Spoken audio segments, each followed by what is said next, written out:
32. Yes. That sounds good.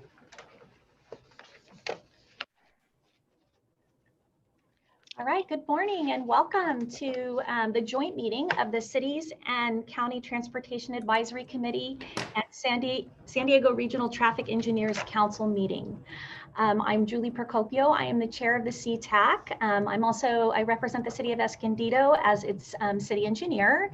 And with me here today is the chair of SanTech, Jim Newton. Jim, if you'd like to introduce yourself as well. Good morning, Jim Newton, City of Coronado, representing SanTech. Great, so we have a full agenda today. So we're going to handle roll call as a part of evaluating the meeting minutes. So if I could ask the CTAC members to please take a look at the November 5th meeting minutes, evaluate that real quick and we'll take a vote on that in a moment.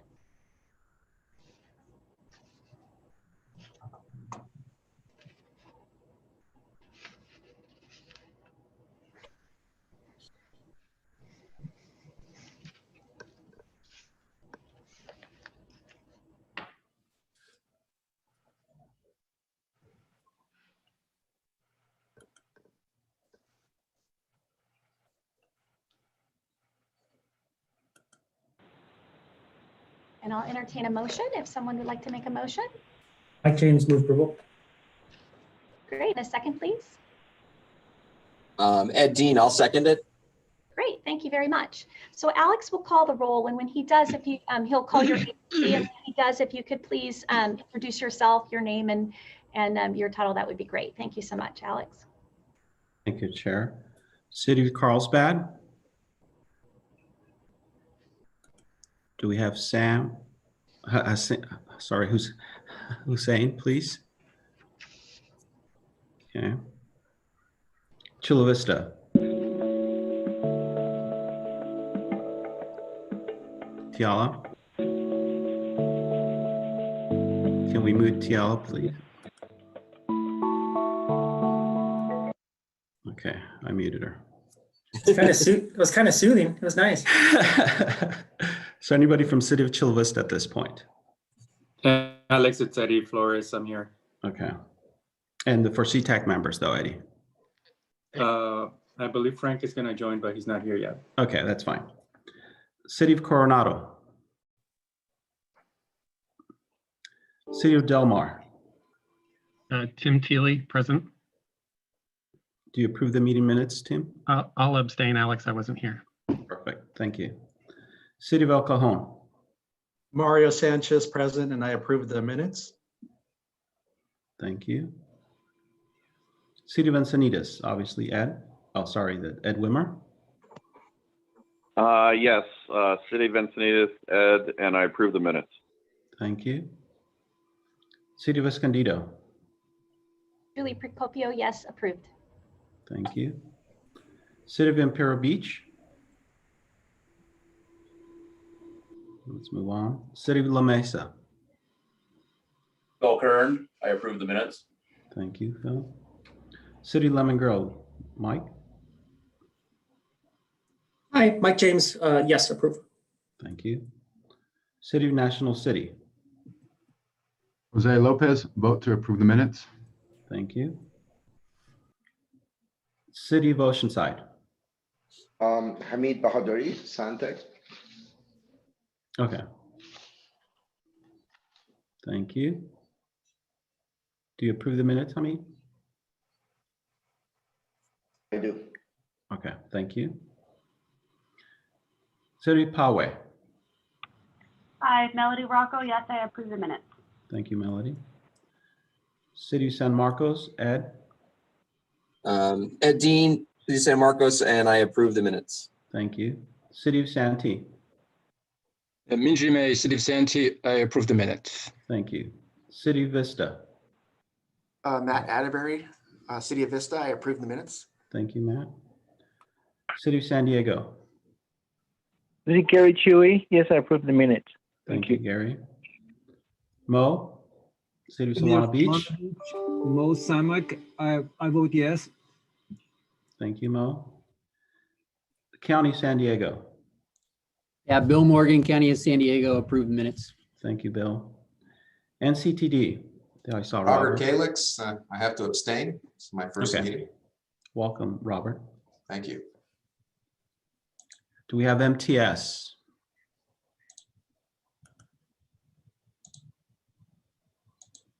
Okay, we don't. All right, so everybody approved for the exception of folks not attending, which is MTS right now, not captured, City of Coronado, City of Imperial Beach, City of Chula Vista, City of Carlsbad, and then abstain, I capture Robert Kalix, NCDD, and Tim Thiel from City of Del Mar. Hey, Alex, I can represent Coronado. This is Jim Newton Mhm.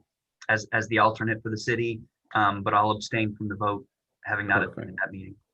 Perfect, thanks, Jim. Okay, thank you. Alex, we did have Frank join us, Frank Rivera from Chula Vista. Thank you. Frank, do you approve the minutes?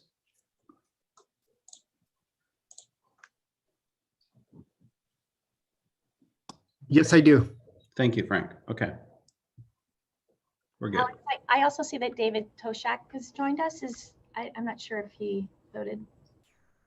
Well, we had Hamid from the City of Oceanside as Okay, well. but he did Yeah, vote. it's Good. alternate. Thank you.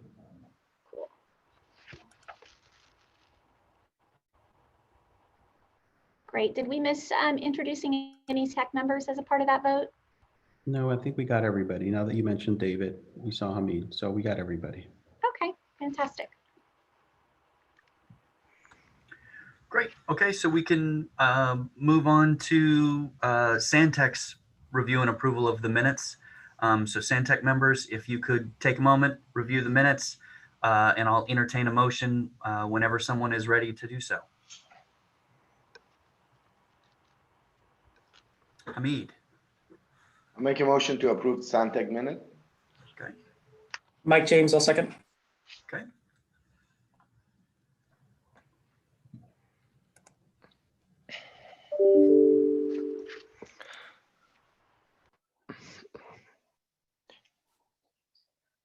Okay, I'm gonna have Tim Horniak, our colleague at Sandag, help with roll call for our Santec meeting and minutes approval. Good morning, everyone. So we're going to start with Caltrans. Do we have anyone from Caltrans representing Santec? No. City of Carlsbad. City of Chula Vista. Hi, this is Eddie Flores. I'll abstain. I wasn't at the last meeting. Thank you, Eddie. Jim Newton, Chair. Yes, Jim Newton, City of Coronado, approve. Thank you. City of Del Mar.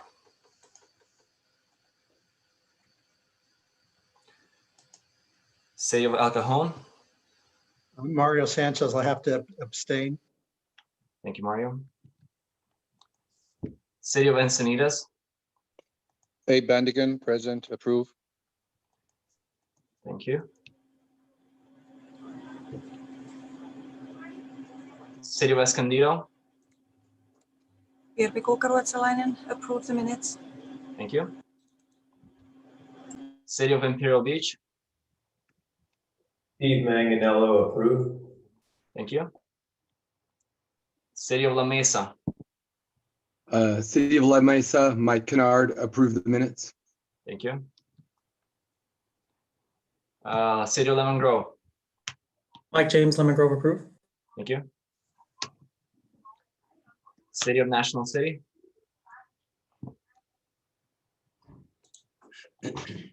City of Oceanside. Hamid Oceanside, approve the minutes. Thank you. City of Poway. This is Henry Trang, City of Poway. I approve the minute. Thank you. City of San Diego. Maureen Hardy Gardner. Oh, sorry. Go ahead, Maureen. Sorry. Maureen Gardner, City of San Diego, approve. Thank you. City of San Marcos.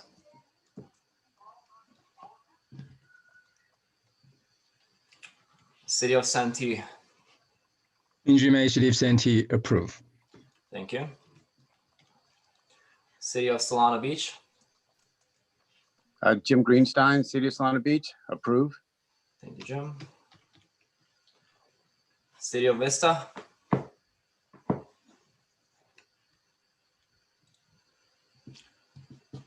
Sam, are you here? I think I saw you.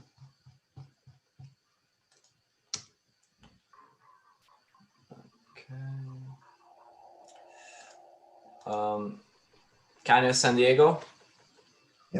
This is Jabir, and I approve of the minute. Thank you. North County Transit. Robert Kalix, I have to abstain. Thank you. And MTS. Listen.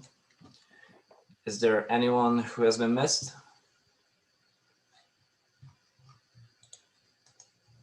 Okay, thank you. All right. Thank you, Tim. So we're gonna move into item number 3 on the agenda today, public comments.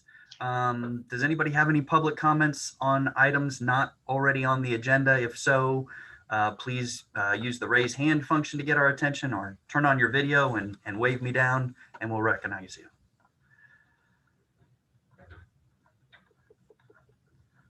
Let's see. I am not seeing any raised hands or anything. Sandag staff, anybody that I've missed? I'm not seeing any, Chair. All right, no public comments. We'll move along. Okay, great. We'll move on to item number 4 on the agenda, the Caltrans updates and announcements. And I see that we have Bing Liu here to provide us with some updates. Bing?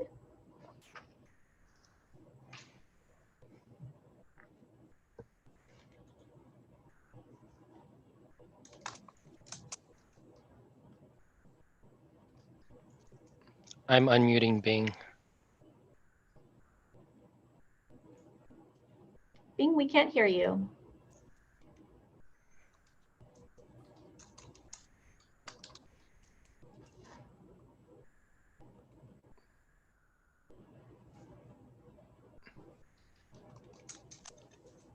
Ellison, is he one of the phone numbers? Can you No, hear me now? Yeah, we got him. Okay, you can hear me now? Oh, okay. Yes. Hear you now. Okay. Yeah, it's kind of weird. So I checked the phone earlier and it worked. And then once the meeting starts, I'm not sure why I can't use the a regular phone. But anyway, thank you and good morning. This is Bing Liu from Caltrans Local Assistance. I will be very brief this morning, and just to highlight a few items and reminders. The items that I mentioned, the information is in the packet on the agenda that you do have. So first off, I would like to remind all the agencies to submit invoices. FHWA continues to ask us and remind us basically every week for our agency partners to submit the invoices on projects that have local assistance related federal funds. Next item is we are now in well into the next federal fiscal year, so please submit your request for funding authorizations if you have all the documentation and the funding programming in place. Last fiscal year, the funds ran out very, very quickly. So the earlier you can submit those funding requests, the higher chance of your project getting those funds. Next item is the cooperative work agreement. We are almost starting the next cycle. This deals with funds that will be lapsing by next June 2021. So staff will be sending out some information within the next few weeks for those agencies that have funds lapsing soon for your projects, and there will be steps needed to be taken in order to possibly keep the funds. If the funds do lapse, then those funds will be lost. We have various up-training classes, and you can see that in the table there in the agenda. Another item is the Federal Lands Access Program funding. The call for project will probably start with applications being available in a few days on December 8th. And last item I wanted to mention is the Quality Assurance Program, the QAP document that is needed in order for local systems and Caltrans to process construction funding, allocation, and authorization requests. Looks like all the agencies are updated, except that there are couple of agencies, City of San Diego and City of Poway, City of San Diego and Sandag. Your QAP will be expiring within a few months, so that needs to be updated. And also Poway and Solana Beach, if you are going to be requesting federal funds, you will need a master agreement. And then sometime down the line, if you request construction funding, you will also need this Quality Assurance Program document, the QAP. So that's all the items I would like to highlight. Thank you. Great, thank you very much, Bing. I appreciate that update. Does anybody have any questions for Bing? Feel free to raise your hand or turn on your video.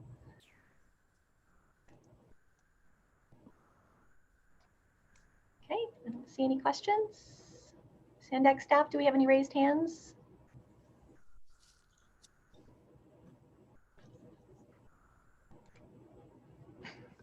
I'm not seeing any, Chair. Okay, fantastic. Thank you very much, Bing. Thank you.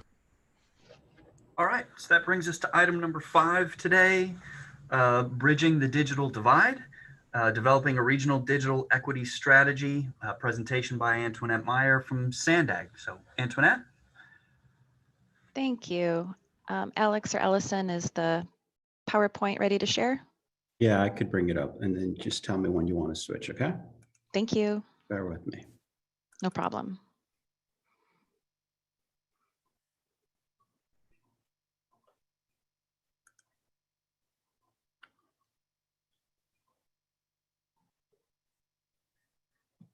Okay, well, we're waiting for the PowerPoint to come up. Good morning to all of you. It's really great to see everyone this morning.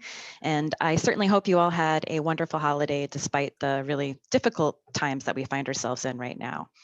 Today, we're going to have a discussion on the digital divide, which is a topic that's been getting a lot of attention in 2020, and rightfully so.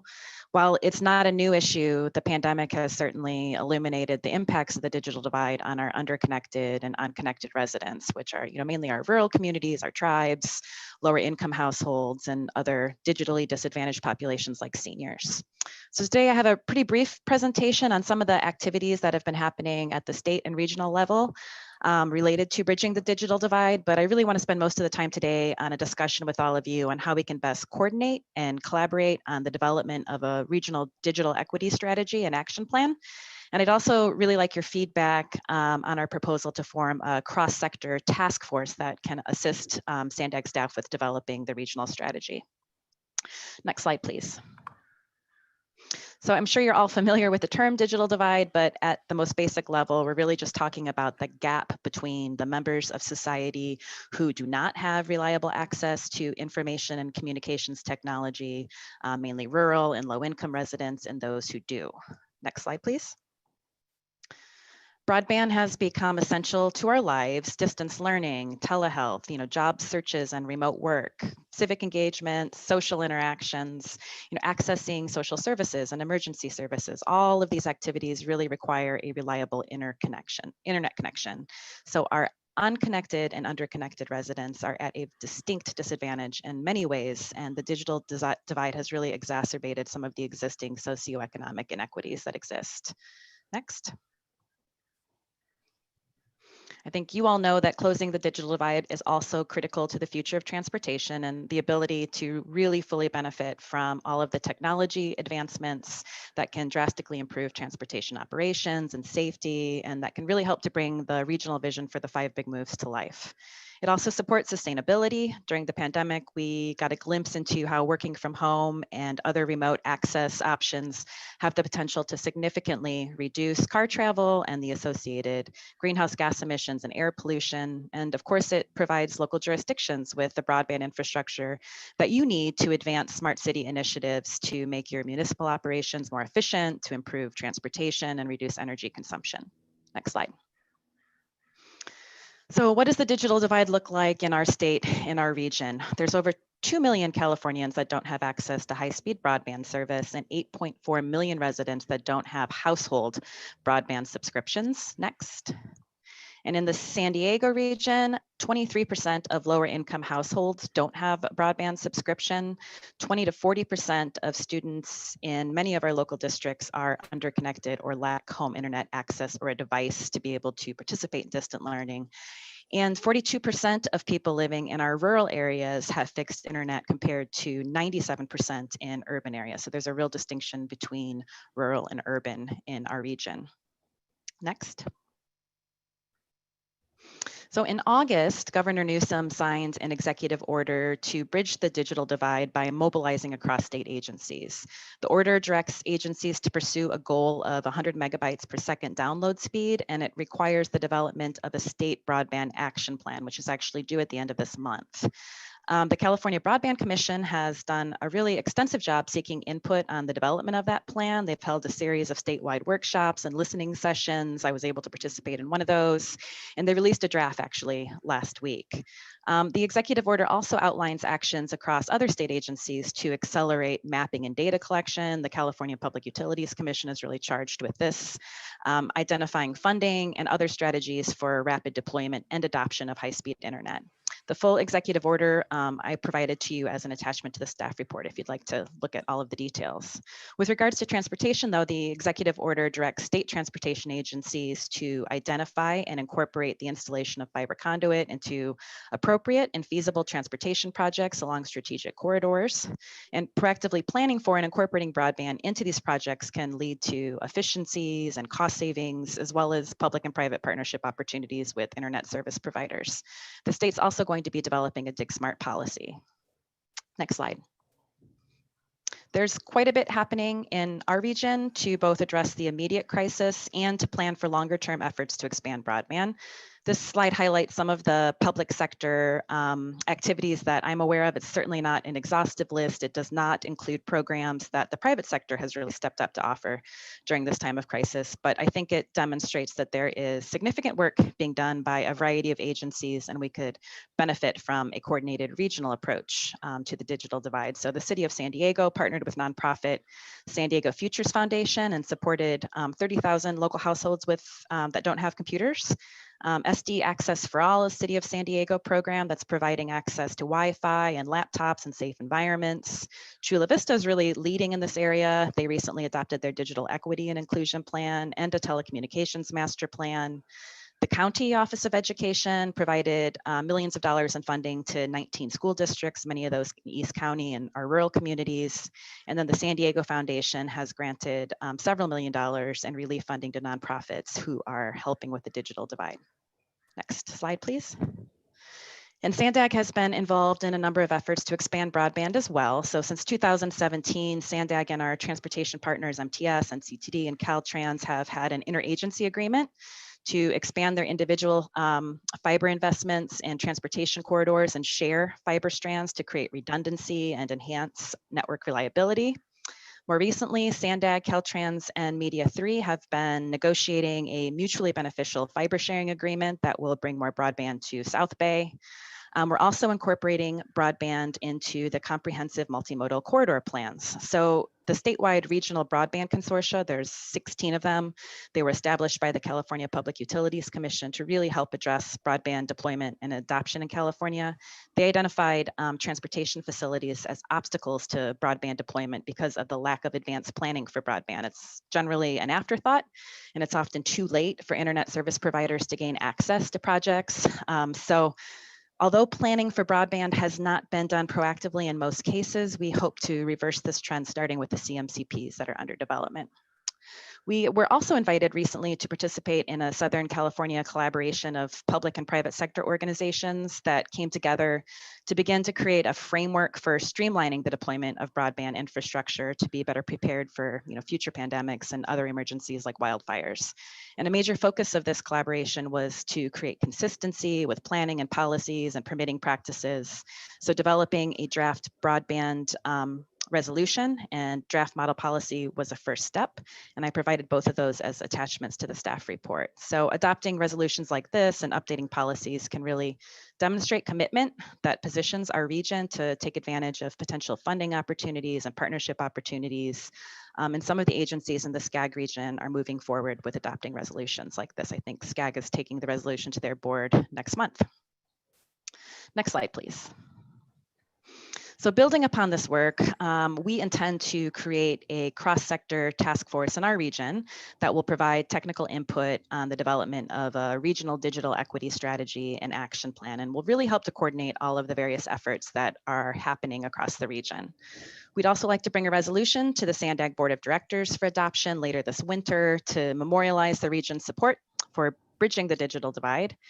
And then the first step really in the development of a regional strategy is going to be conducting research and collecting data that will help to identify broadband access gaps, local policy and permitting inconsistencies, major challenges with broadband deployment, and of course, identify any federal or state initiatives that could bring resources to the region. We'll also be doing a national scan for best practices, for any business practices that would help lead to efficiency and cost savings. And I'm pleased to announce that in a couple of weeks, we'll have a graduate fellow joining us for 6 months to conduct and compile some of this foundational research that will help to provide focus for that regional digital equity strategy and action plan. So we intend to complete this effort by the end of 2021. So it's a quick 12-month effort to get the action plan developed. Next slide. So I think I've touched on a lot of the objectives already, but really the primary objectives for this effort are to develop consistent policies and practices in the region. I think one of the challenges that we've heard a lot about is that the inconsistency and the lack of planning and coordination across jurisdictions is problematic. So we hope to make some progress there.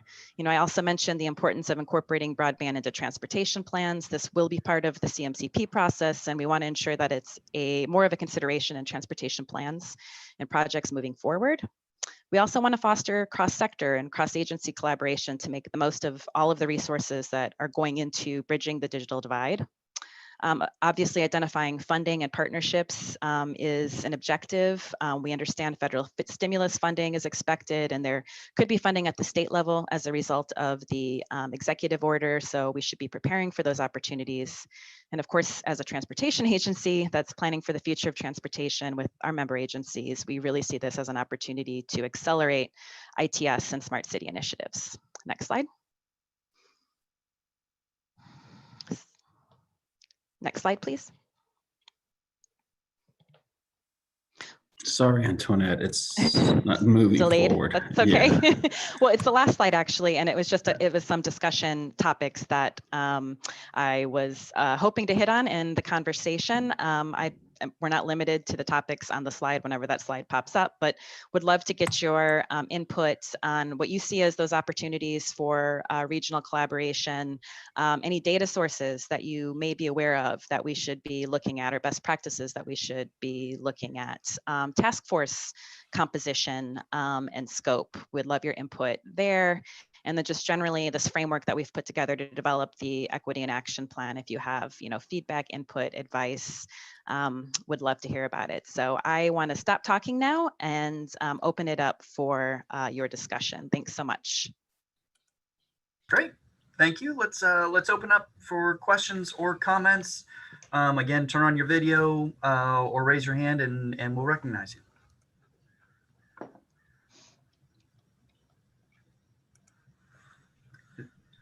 I see Zubir. I can always count on Zubir to have feedback. Go ahead, Zubir. You're on mute, it looks like. Yes, I was. I'm sorry. Well, first of all, I want to extend the responsibility of the local agency. Is this another infrastructure that you're going to put in the roadway that we may be responsible for? Or is this installing some infrastructure that someday it will be given to someone else to run? I guess that's the bigger picture in my mind. I don't think we're really at that point, Zabir. We're not talking about installing any infrastructure anywhere right now. I mean, I know that the state is obviously thinking about installing fiber and conduit in the strategic corridors, but this is really the beginning of discussions on, you know, how we expand broadband access in the region with all of you as our partners. So, you know, over the course of the next year, we'd be developing an action plan, and we would probably start to identify what those measures are and what those steps are. But for the purposes of today's discussion, we're not there yet. This is the bigger pictures, the really the Correct. plan that you're Yeah. saying. Yep. Okay. And when you say broadband, I assume this is the Wi-Fi, so you want hard wires. You don't. It's not wireless. It's both. I mean, It's broadband both? covers up. Yes, it covers everything. So it's both wireless and wireline. Okay. So we'll just wait for the bigger plan, and then we can dive into the specific.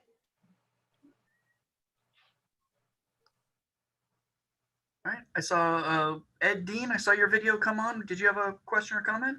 Yeah, I was just wondering, Antoinette, if part of this is including the local providers into the discussion and into the task force. Are they going to be a part of it?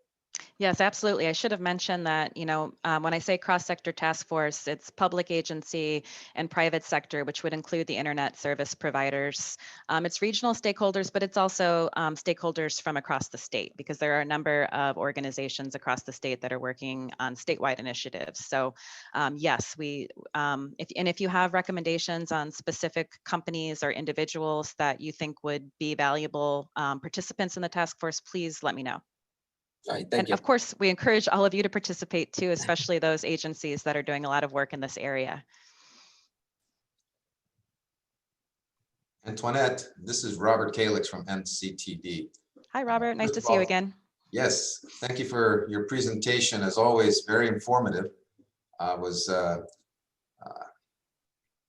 impressed by the numbers that I saw. I was actually expecting lower numbers, but if you provided higher numbers, which tells me there's a need here that folks are unaware of.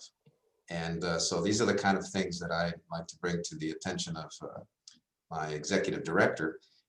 Will you be sending this PowerPoint out, or will it be coming out with the minutes afterwards? Because I find the information in there compelling, and I think it would help us when we present or we seek grant funds, that it tell a more compelling story beyond why we need to do what we're doing in terms of transit dependency. So I think there's a compelling case there that I'd like to be able to articulate moving forward. So thank you.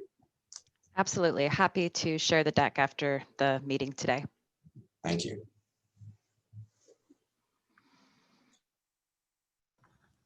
I am not seeing anybody else pop up with questions or comments.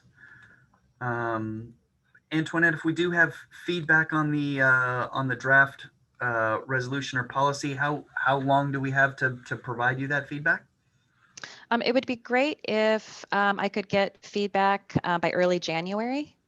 Our hope is in February or March to bring a draft resolution to the SANDAG Board of Directors. So I'd love to incorporate any comments that you all have before then. So early January would be ideal. Okay, fantastic. Thank you very much. Thank you all. Thank you. Great. Okay, well, we'll move on to item 6 of the agenda then, Caltrans litter abatement efforts. And Andrew Rice is here to provide a report on that item. Andrew? Yes, hi, can you hear me okay? We can hear you, yes. Okay, great. Yes, thank you. And I really appreciate the opportunity to come be here and share a little bit here about some litter and trash issues. But my name is Andrew Rice, and I'm a maintenance program manager here at Caltrans. And many of you may be aware that SANDAG has a separate subcommittee chaired by Mayor Blake Spear from Encinitas, that's specific about litter abatement for the region and a particular focus on the highways and freeways. And so my job here at Caltrans is a focus on litter as well as encampments. So I definitely have a challenge in front of me, as you know, because that's quite an issue these days, particularly with the pandemic, as it's gotten worse for a number of reasons. But anyway, at the subcommittee, since started maybe I think in September, we talked about a lot of different strategies on how we could help mitigate the trash. And obviously, you know, ultimately, what we really need to do is eliminate the source of the trash. But we are developing some various mitigation strategies to help mitigate and to at least pick up the trash. And I want to share one of those that got some traction at that subcommittee with you and get your thoughts on it. So I will share my PowerPoint now. So hopefully.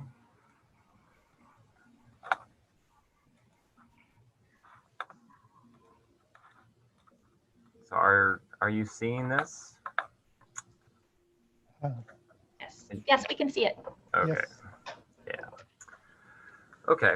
So thank you again for having me. And so what we're talking about here is basically the local street crossings of our highways and freeways, and in particular, the undercrossings. And what you see here in this diagram is basically a plan view. And this happens to be 805 and Plaza Boulevard, just to give you some reference, but a typical undercrossing. And you see the area in blue, and that's the area, that's the city street that now we know the city is responsible, the cities are responsible for cleaning, and we have agreements in place for you guys to do that through our right of way. And of course, that's the street surface itself and typically up to the back of sidewalk. And what we're asking for is really asking for help from the local municipalities, is that those areas beyond the back of sidewalk, you know, maybe up the slope slightly towards the bridge abutment and so forth, that if there's trash and litter there, when your forces are out there actually doing the cleaning, to help and clean up that debris as well. Now, I want to be clear, this is not about, you know, replacing Caltrans' responsibility for doing this. It's certainly something we will continue to do, but as part of the partnership, and again, just really trying to get in front of this litter, what we're asking for is that when your forces are out there, that you would be willing to look in those areas. And this next slide kind of depicts that a little bit better. Again, just this area outside the back of sidewalk. We're not asking, you know, necessarily to go up steep slopes or to be going through any kind of access control fence that we might have in certain circumstances. But, you know, if there's trash like you see here and you're out there, that we would very much appreciate your ability to help and clean that up. So one of the questions that did come from the subcommittee was that sort of needing that to be in writing, maybe some concerns from a liability standpoint. So we are going to present basically or send out an authorization letter. And this kind of shows you an exhibit that would be part of that litter, again, identifying the area there in the purple hatched area. That's kind of this increased area that we could use the help. And so our hope actually is to get it out here before the end of the year, but I know the holidays are fast approaching. So if not, it would be probably in January that those letters would be going out to all the cities in the county. So we just, again, we thought the CTAC would be an excellent opportunity to kind of share this and get your thoughts, or if there's any concerns. And we can do this here at the end. I have one more slide as a separate subject. It has to do with our Adopt a Highway program. And I just kind of wanted to make a plug here because I'm also managing that program. And it's been certainly also discussed at length at the subcommittee with SANDAG. And I've been kind of restructuring the program over the last year or so, and we're really looking to expand it. I apologize, but I assume maybe most are familiar with it, but Caltrans basically can adopt out sections of highway to help with litter abatement. And what we're doing, and you have volunteer adoptions, and you have what we call contracted adoptions or sponsorships. And what you see here, like in the example of the picture, it would be a sponsorship adoption where a local business contracted with one of our pre-approved contractors to actually do the cleaning. And so part of our expansion of this program is ramp adoptions. And again, this is a picture of an example here at Old Town Avenue on I-5. And I bring this up in that I only would like to just, I'm really looking to maybe leverage the relationships with the local municipalities have with their communities, and particularly with their local businesses, because I really believe there's a potential there to find businesses that would be willing to do this type of sponsorship. I think we're really developing a product that works for them. There's a sign on every ramp. They get a lot of exposure, and then we all win because we really get consistent cleanings out there done by a hired contractor. So, excuse me, our public information office is reaching out to their counterparts at the cities, but the next slide here is our contact information, and I put my contact information on there, my phone number and email. So, because I'm happy to give you a list of available sites within your respective cities of, ramps or other sites that would be available to adopt. So that was it. It's very short and sweet. So if you have any questions or concerns, certainly about the undercrossings and the local street crossings or adopt a highway, I'm happy to entertain that. Thank you. Great, thank you, Andrew. Appreciate that update. Are there any questions for Andrew? Any comments? Yes, Andrew, this is Robert Kalix from NCTD. Could you send out the list of locations and also whatever paperwork needs to be, I guess, filled out? I'd like to see if there's a way that we can somehow help nudge folks along, or organizations within our district to be part of this Adopt a Highway or Adopt a Ramp program. Yeah, so I can absolutely send out a list. I can send it to you directly. We are here very close to developing a GIS map that's going to be online showing all the available locations. Mm-hmm. And then we can, I can, as far as paperwork, there's the permitting process, so I can share that with you as well. Please, thank you. Okay. Great, thank you. Zubir, did you have a comment or a question? Yes, I did. Andrew, thank you, Judy. Andrew, can the public agency adopt a highway if you're asking us to clean it up under the freeways? Yes, actually, you can. We're entertaining actually some new ideas where the local cities actually can adopt as well. So, I mean, the presentation I give there as far as the help under the undercrossing, that's separate from the Adopt a Highway program, but we can enter adoptions with cities and other municipalities for sure. And so that's something we're exploring. Okay, yes. all right. So you're exploring the concept of potentially having the public agency on the Adopt a Highway sign, since they are doing the maintenance of that area, whatever it is. Absolutely, exactly. Okay, thank you. All right, fantastic. Are there any other questions or comments? All right, thank you so much, Andrew. Okay, thank you. Mike, did you have something? Yeah, just more of a comment. Hey, Andrew, how are you, buddy? Good.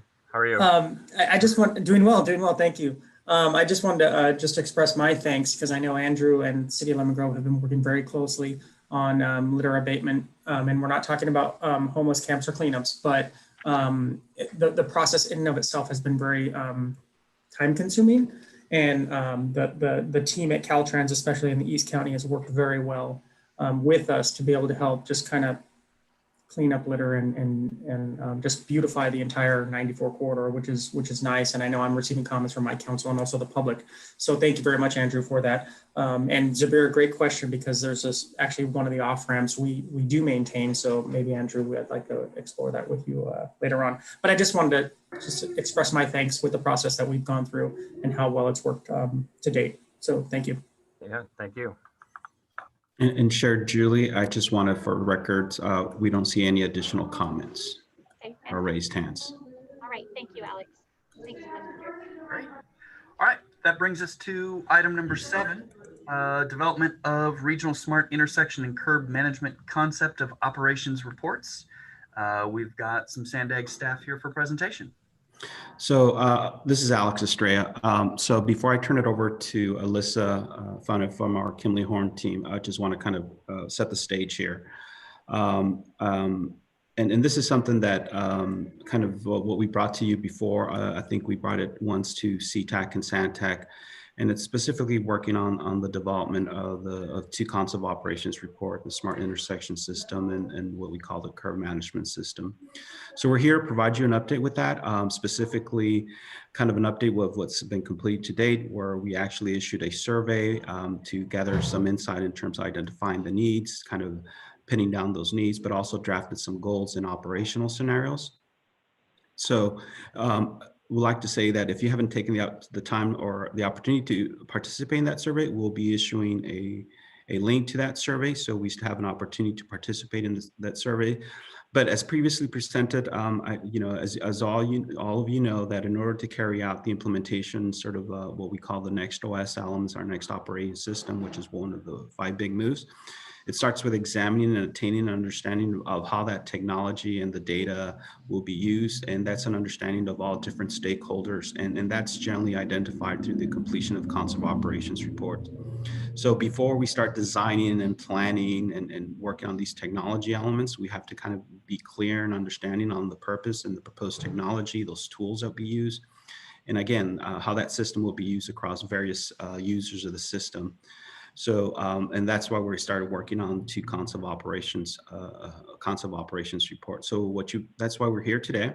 You're going to hear some initial input feedback from the surveys. You're going to be presented with some draft goals and kind of the proposed operational scenarios will be identified in the ConOps. And with that, I'll just turn it over to Alyssa, who will go through in more detail, and then we'll be open to questions after this presentation. Alyssa. Great. Thank you, Alex. And thank you for those that did fill out the survey. We got about 60 responses, a big range from Caltrans, a few local agencies, the county, MTS, and then a large engagement from other organizations as well. What we heard from those surveys, they were divided in multiple categories that you could take. Each category had separate needs.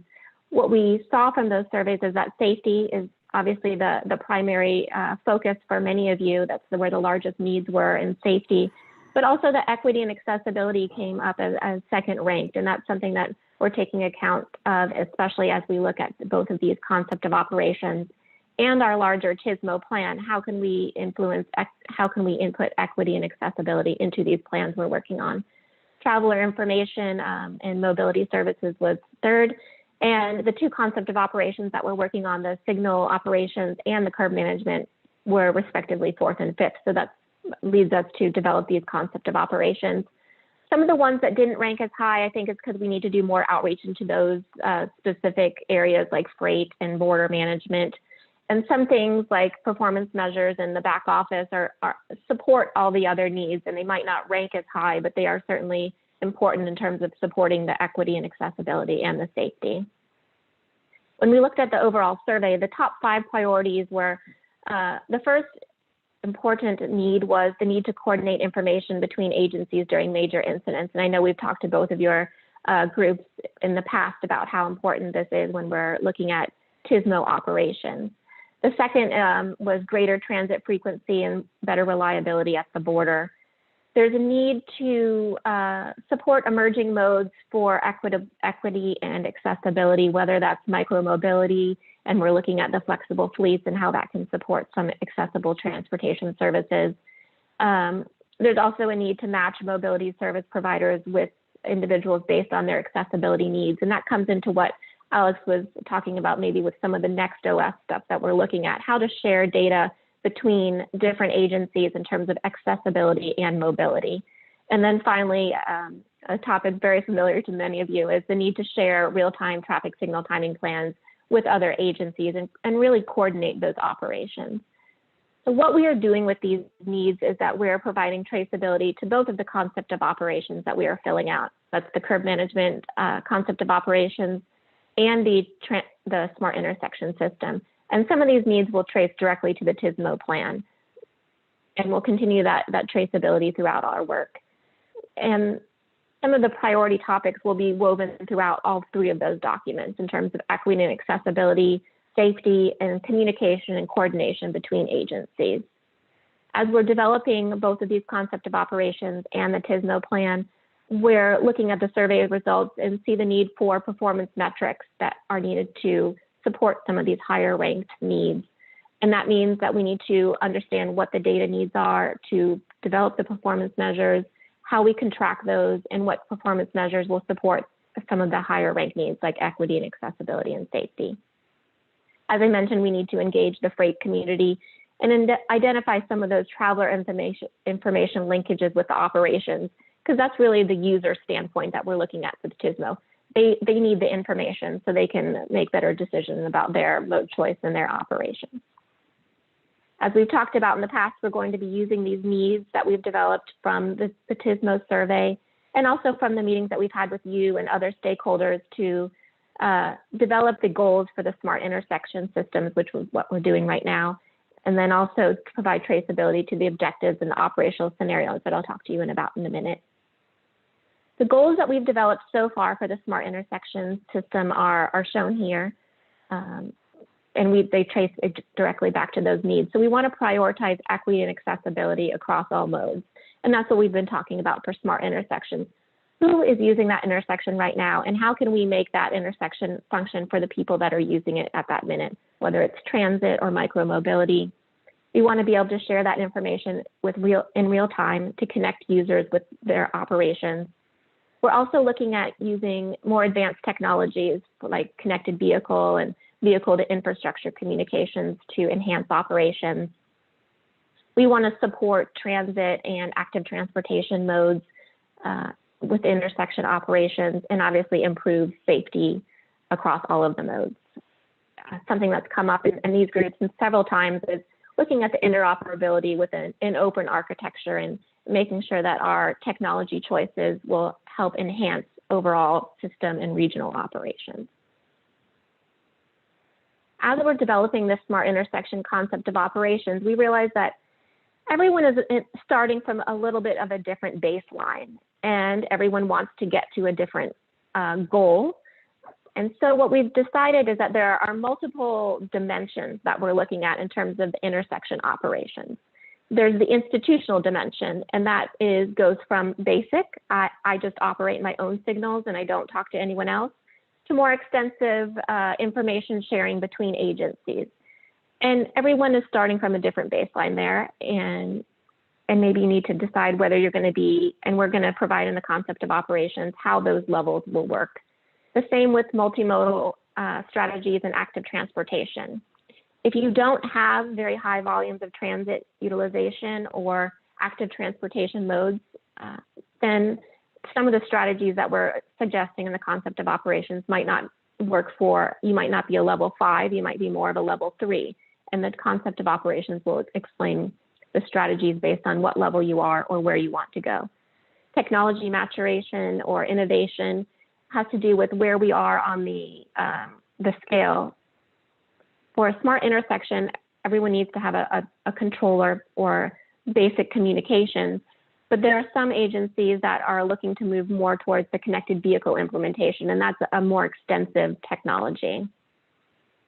And then one size doesn't fit all for a smart intersection. It could be that you have a low volume intersection in a more rural area. The strategies for that are not the same as a strategy in a more urban area that has peak period major congestion. And the way we're using all of these dimensions is as a starting point to the concept of operations scenarios. I'll give an example right now and talk you through it a little bit. So for incident management, maybe there's an incident that occurs at a major intersection blocking travel lanes. If you look at the scale of 1 through 4 and you would like to be a level 4 in terms of institutional coordination, that means you're coordinating with agencies and sharing information in real time, then the strategy that might be appropriate for you is that you use the Next OS to share your CCTV video feed with adjacent jurisdictions. When there's an incident in your jurisdiction, the Next OS is automatically sharing your CCTV video so other agencies can see what's happening. Now, maybe your agency aspires to be a level 3 in terms of multimodal active transportation. That means that you do have transit utilization and there are active transportation modes, they aren't the primary mode, but they're present. So in that case, your strategy for incident management might be that the transit operators receive an alert that there was an incident that took place. If your agency seeks to have a high level of technology innovation, then a strategy for you might be that the ATMS senses there's an increase in delay and alerts drivers using connected vehicle technology. So the infrastructure is communicating directly to the users at the intersection.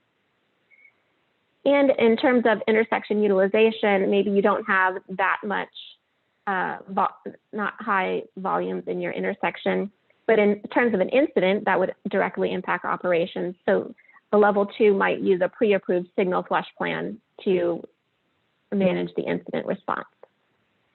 Now, this is a little bit complicated. I liken it to a little bit of a choose your own adventure when you're reviewing the concept of operations, that where you want to be, you match the strategy to where you are in each of the dimensions. I'm going to pause here because it is confusing and see if anyone has any questions or has any input on or feedback on our proposed approach to the smart intersection. I can't see if anyone has their hand raised, but just chime in. Okay. Thank you. Hearing none. Yeah, I don't see any hand raised. Oh, well, we have Subir, of course. He's showing his camera. I always can count on you. Yes. No, I was going to say this is excellent. It really is. And when we talked about it, 6 or 8 months ago, it really is in line of what I was thinking, where you do tend to make the difference on the implementation of the technology between an urban setting and a rural setting. And, so you choose what is appropriate. So I just wanted to say, good. Thank you. So some of the operational scenarios we are considering are the incident management. I walked you through part of that recently. The evacuation scenario, that's something that impacts obviously the entire region at different times. Normal operations, and how we define normal operations will be different depending on where you are in each of those dimensions.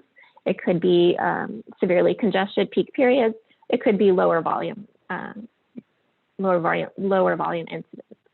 intersections. And then maintenance is something that we are always cognizant of from both the technology standpoint and also just in general maintenance of a smart intersection. Are there other scenarios that would be helpful for you to understand how it would react in a smart intersection?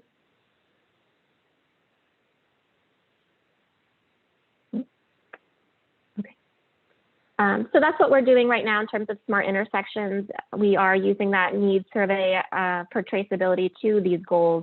If you haven't had a chance, please go ahead and fill that out. We did get some input from local agencies, but we could always use more. The other concept of operations we're developing is on curb management.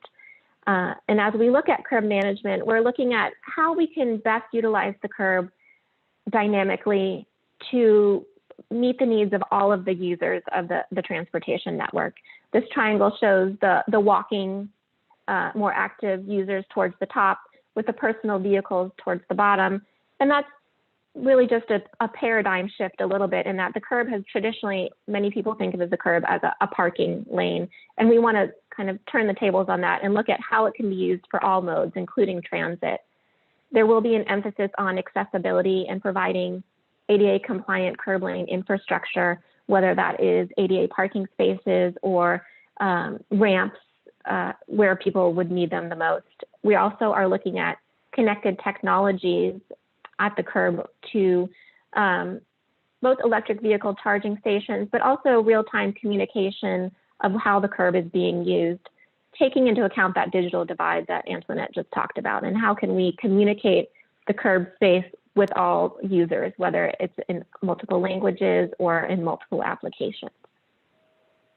And as we look at the operations, we want to promote the use of transit and flexible fleet access management and making sure that the users of those modes can use the transit options and then get to their destination using the curb as part of that journey, not the end point of the journey, but as part of that journey.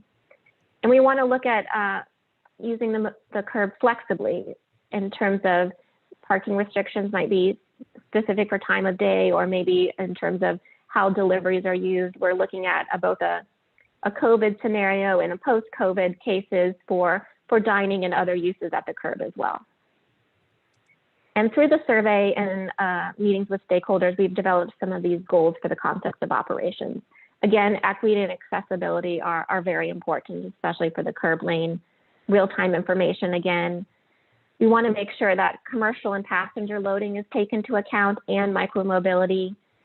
In some cases, the curb is used for economic activity, as I mentioned, that dining space. And one of the more important ones is to make sure it's clear and easy to understand. I mentioned multiple languages, but also just in terms of communicating how the curb is used with the different types of users, whether that's a bicyclist or a delivery driver. And finally, compliance is very important. It doesn't matter how you're striped or signed or labeled. If it's not enforced, then people will do what they want to do. And we want to make sure enforcement and compliance is a big part of this concept of operations. And as we're looking at this concept of operations, it's important to mention that these strategies will be locally implemented and operated. This is not a one-size-fits-all approach across the region, but what we've heard from multiple stakeholders is that there is a need for coordination and consistency with other agencies. It's confusing when everyone has a slightly different methodology that's communicated in different ways. So we're looking at how we can spread that needle between local implementation, but also regional consistency. And we want to make sure this is integrated within the 5 big moves. That's in terms of data performance measures, sharing information with users, and also trip planning and emergency response. How are we going to use all of this data and share it with other users and agencies? And I mentioned previously, the enforcement part is huge for this one. In putting together this curb management concept of operations, we realized that there are multiple types of curbs, and we started defining some community profiles to get to the different types of curbs that we're looking at. And these are some of the ones that we've come up with that range from a rural application to a university, which is a different curb space than maybe an urban center or a industrial use. So we've defined these community profiles. And through that, we've developed 3 primary operational scenarios, realizing that it's hard to make sure that we hit all of those profiles. So we hit kind of the top 3 here. The first operational scenario we're considering is looking at the Next Gen Rapid through Imperial Beach. And what this scenario will tell us is how we can provide flexible transit that is both dedicated and in mixed flow lane, and how that changes the curb space because of that, and how that changes between peak and off-peak travel. Now, if you're on transit and emergency, and there is an emergency, how do you communicate to bus stop travelers that the bus stop might be in a different location? And those are some of the strategies we're talking about with this first operational scenario. The second one is more of a commuter scenario, where a resident of the Southeast San Diego area is commuting to Sorrento Valley and wants to consider different commute modes. This scenario will touch on equity aspects, and including the multilingual, maybe people that do not have access to technology or smartphones, visually impaired, a need for ADA accessible spaces, pay stations, kiosks, that sort of thing. So that the commute operational scenario will focus a lot on that equity piece. That is one of the primary needs that we saw in our survey. And the final operational scenario we're considering is a recreational travel piece for commuting to a university. So this is a student that's commuting to and from a university using multiple modes, whether that includes transit, rideshare, and some micromobility. And this strategy will focus on trip planning and wayfinding. When you're going to a place where maybe you don't go as often for recreation, how you can find that information about what you need and what modes will be on the other side to take you to your eventual destination. In this operational scenario, we'll talk a lot about the flexibility of curb spaces. I'm going to pause here to see if anyone has any questions or comments on this.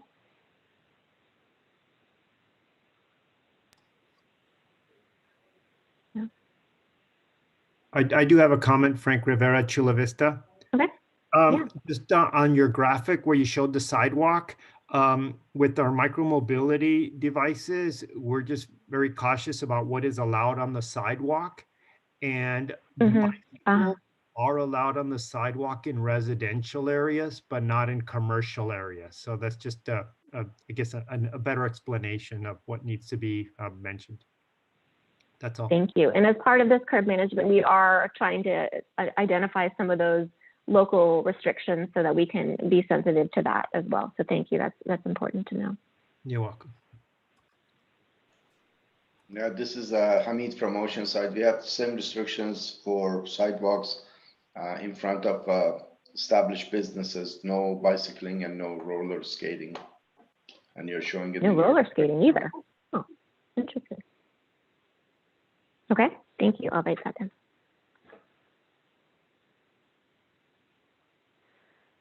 So as we are developing this, we're aiming for this draft concept of operations in for both a smart intersection and the curb management in December.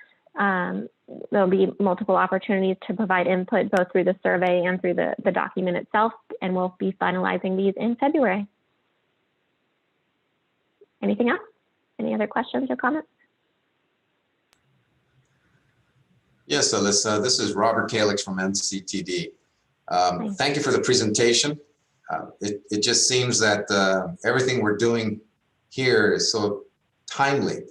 Yesterday, I had a discussion with folks from Sandag and Caltrans on the North County CMCP, and the work that we've gotten from our own strategic multimodal transit implementation plan includes a lot of the things that you were talking about today, and it coincides with the 5 big moves that Sandag has been articulating so effectively.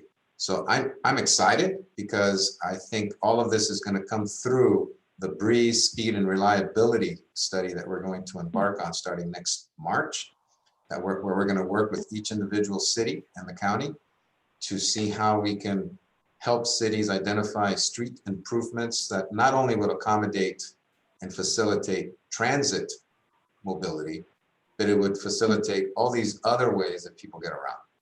And as previous employer where I used to work, one of the things that they came out with many years ago is every trip starts and ends with a pedestrian. So I think it's important to keep that in mind, but yet all our vehicles have to run on a good road. So we have to be supportive of all the different modes, not just one versus the other. So I'm looking forward to reading your paper on this draft concept of operations this month. I don't know if I have to go online to get it, or will you be mailing that out? I just think it's very timely how the work that we're all doing is coinciding concurrently. So I look forward to commenting and supporting the work effort that you're doing. And thank you once again. Great, thank you. And I'll have to defer to Alex or others about how exactly it's being distributed, but we'll get that information to you. Good. Thank you, Robert. Yeah, well, I'll coordinate with the CTEC and Santec as well when we get the document out. Thank you. Review. Yes. Hi, Alyssa. This is Zubair.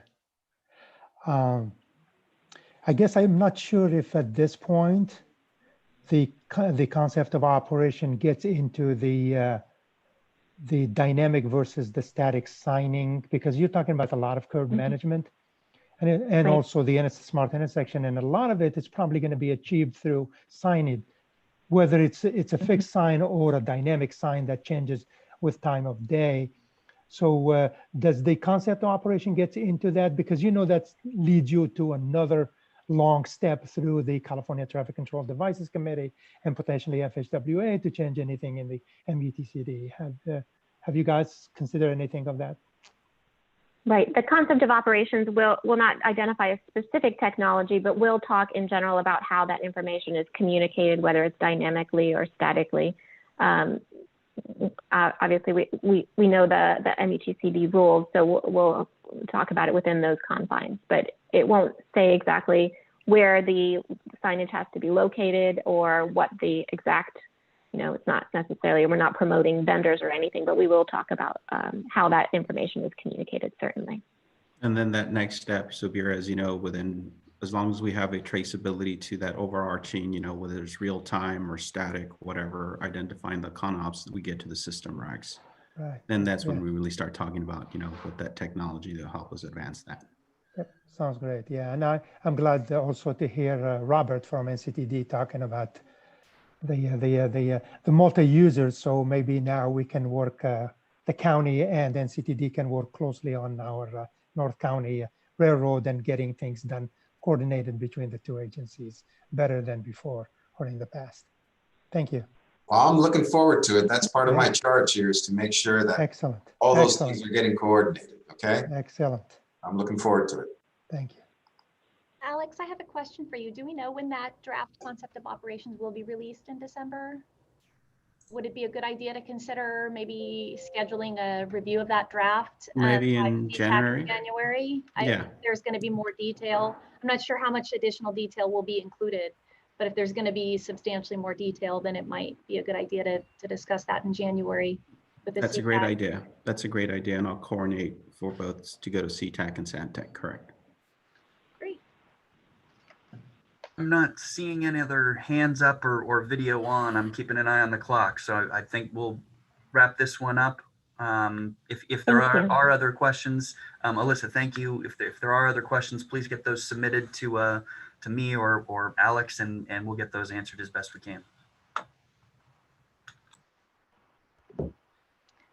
Okay, great. So we'll move on to item number 8 on our agenda, which is an update and discussion regarding CTAC and Santec working groups. And I believe Alex and Allison are both going to lead that discussion for us. Yeah, so I'll introduce the item, then turn it over to Allison to kind of bring us up to speed, some key activities, and then I'll go back with kind of closing, trying to get some additional input and feedback. So I know Allison's sharing the screen. So Allison, I'll just ask you to switch the slide deck as I move forward. But wanted to take this opportunity, basically, since we have both CTAC and Santec joint in this meeting, to kind of give you and bring you up to speed on sort of our current efforts for, I believe we introduced this item to kind of assess and examine how we could improve our engagement and value to CTAC and Santec, but also to SANDAG. As you may recall, we started this process with obtaining some initial input and feedback with a key focus group, key stakeholders that included members from CTAC and Santec. So why we're here today is that it's just to give you an update on this process. Wanted to highlight some of the key activities that we've carried out and also kind of talk about the next steps.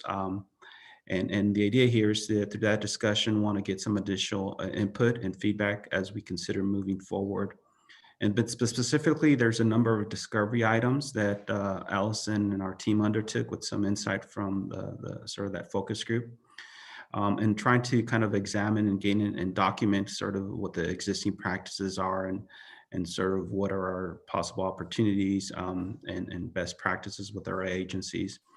So we would like to share that, and just to get your input and feedback at this point through this presentation. Next slide real briefly, Allison.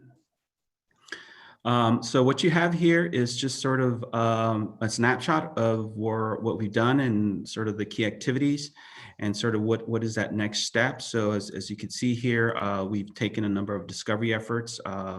Allison's conducting some literature review, best practices. You're going to be talking about that today. We've also been following up with our council, because there's some factors that trying to understand the constraints as we kind of start talking about how to kind of think about restructuring or improve sort of that engagement between CTAC, Santec, and SANDAG. The idea here then is that once we kind of get your input, our next step is kind of developing some initial recommendations, flow that through with all of you at some point, maybe come back, but also through management, and then kind of implement a proposed recommendation as we proceed with kind of our budget development or our FY22 activities. Next slide, Allison, please. So just to set the stage, I kind of talked about why we're here today, but kind of this is kind of the reasoning behind the efforts that we undertook and why we undertook it. So I think one of the key statements that we made some time ago when we introduced this item is that in understanding kind of how we improve the communications and engagement and sort of the items that are being discussed, one of the first things that we reviewed is sort of our charters. And I think we made the case at that point is that really kind of the charters are not applicable today. I think our roles have changed over time, meaning Santec and Santec, and kind of the elements that have been discussed have been blurred throughout the years. Like we highlight here, resulting in redundancy. So we do present items, but they're more informational. Sometimes we present it both at CTAC and Santec. And I think our environment in terms of what we report, what we bring forward has changed over time. A lot of you have been members of both working groups. For example, I know some of the key elements that were brought before was actually to provide inside guidance and recommendations on, you might be familiar with the traffic signalization program, the regional arterial system program, the GRAIL separation program, and the old sound retrofit program, and then kind of input for the active management program. But a lot of these elements were specifically given to as a responsibility either to CTAC and Santec because there was funding. There was a program tied to that, whether it was CMAQ, whether there's the STIP or the Transnet. So there was a platform or there was an environment where we actually did have some more detailed engagements or some direction. But because things have changed, funding, whether it's funding, but also kind of the way we were thinking about technology, the way we're thinking about implementing projects where it includes, multidisciplinary beyond just transportation agencies. That's how we, essentially kind of the basis why we started having this discussion. And I think it was an opportune time because now we're getting into the regional plan, we're getting into news vision, technology's changing. So that's why we wanted to engage in this effort. Now, I'll go ahead and just turn it over to Allison, who kind of will go through, take a couple minutes and walk us through some of those findings. Right. Excuse me. Thank you, Alex. So I want to take a couple minutes to bring both working groups up to speed. Back at our November meetings for both working groups, we did introduce this item in terms of our initial effort that Alex just went through.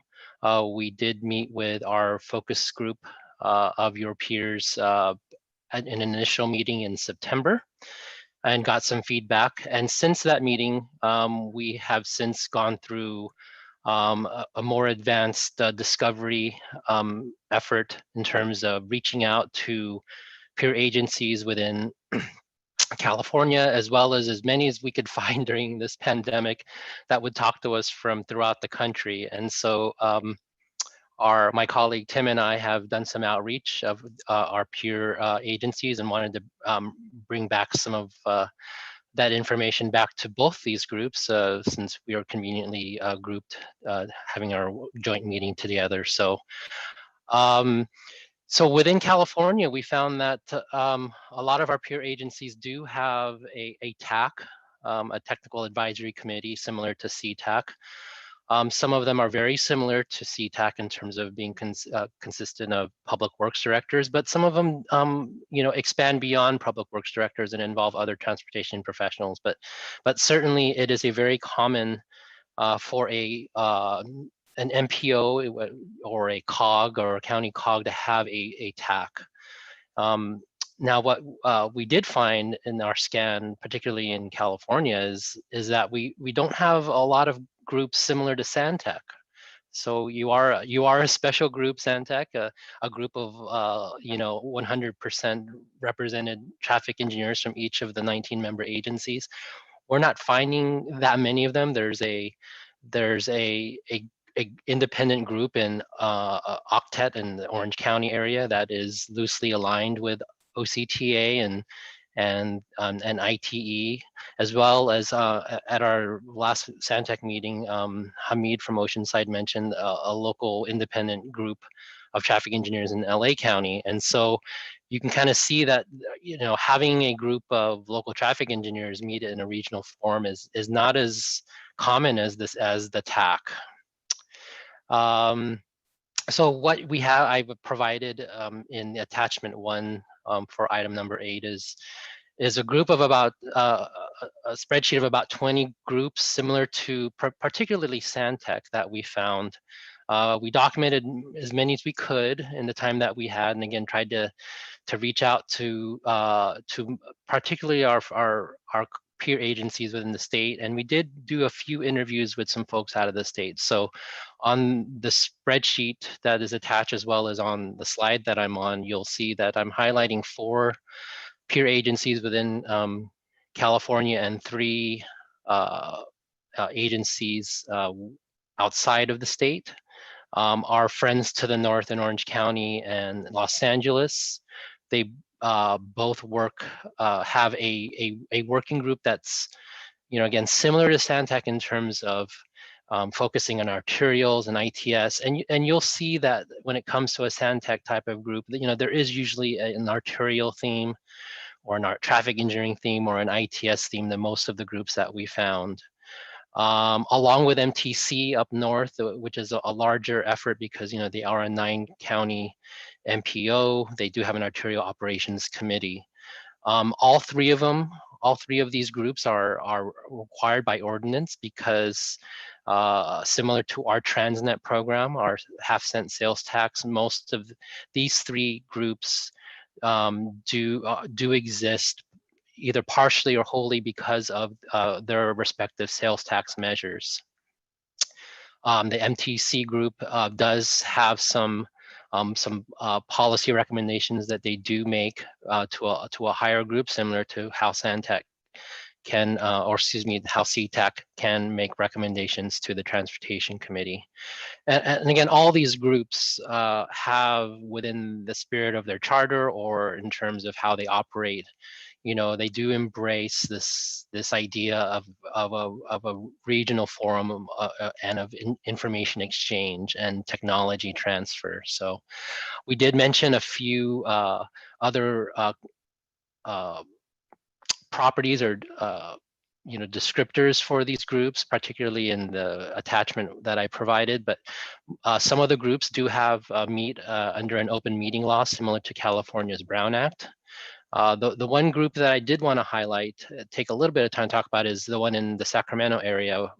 SACOG runs an ITS partnership group, which is Brown Act, but they meet at the City of Rancho Cordova City Hall, and they run a pretty loose agenda, pretty general agenda. If you ever go on their website and look at their agenda, they don't really say what they're doing specifically, but they do really embrace a spirit of information exchange. They use this group to engage all interested parties in terms of how to advance ITS across the 4 or 5 counties in the SACOG region and the handful of cities that are represented in the SACOG region. They meet, I believe they meet quarterly. Yeah, but I think they've been meeting monthly more often because of interest. Their membership is voluntary in terms of not every city and county is represented, but they do they garner interest and run a pretty loose but well-attended group that again tries to advance ITS throughout the region. They do align with the local chapter of ITE, I believe quarterly, to where they spill over, and they do involve and have membership within the consultant community at ITS partnership.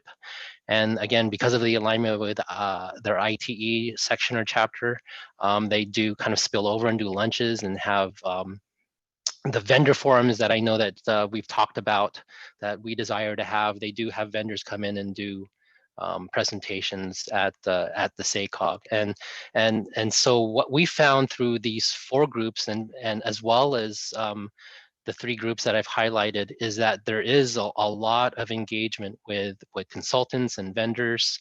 A lot of the private sector presentations that are made in general kind of follow what we've been doing specifically at Sandtech. I won't speak for CTAC, but at Sandtech, where we typically do allow private sector presentations to be given, as long as they're tied to local projects or local sponsors like yourselves, as you introduce your local projects and bring consultants and vendors to share the projects that you've completed.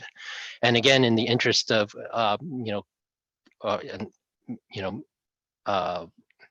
not having any conflict of interest or future conflict of interest with future procurements, is that we try to be fair, and all these groups have mentioned that they try to be fair and allow multiple vendors to speak whenever the opportunity allows themselves. So most of the time they're doing what we aspire to do down here, what we feel like we've been constrained to do, but they've been able to do it. And specifically outside of California, it seems to be that even when you do have an open meeting law, they're still allowing a lot of more vendor presentations than we've historically done here at Sandtech specifically. So again, a lot of opportunities for information exchange, potential, again, I think that there's some things we can learn from these 7 groups, as well as some of the other 20 groups that we've identified in terms of embracing other